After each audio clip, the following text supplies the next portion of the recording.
A record was just set today in McMinnville, where a man completed a 9-year journey around the globe in a gyrocopter. Now, what is that? Well, as he explains it, it's like a motorbike that can fly. We caught up with him after he landed at the Evergreen Aviation and Space Museum to find out how he did it. And that's just as another man is about to take off and try to set another record.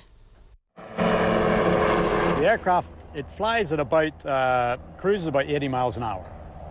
It's like flying a motorbike, okay, in the sky.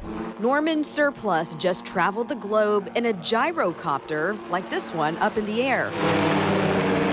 Norman's record-breaking trek began 9 years ago when he wanted to prove how this little thing can endure long journeys. They're very much seen as the underdog of the aviation world, and if you can fly around the world in all the conditions that I've had to fly through, then yeah, it's very capable. It is a great way to see the world. I've flown through 32 countries. I've flown 27,000 miles. Norman rode in his yellow Roxy all that time, explaining it's a basic aircraft that's simple to fly. Your right hand controls the rotor, left on the throttle, and a handbrake. Foot pedals steer the rudder as well as the front wheel for control on the ground. The max for each trip, he says, is about 6 hours, covering 400 miles.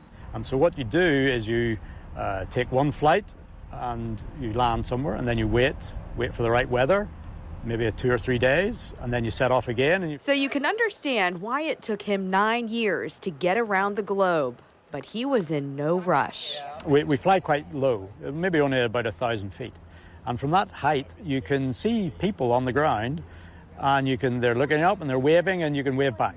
We've saw bears, we've seen whales, moose, lots of fantastic scenery. James Ketchell is at the helm of this gyrocopter.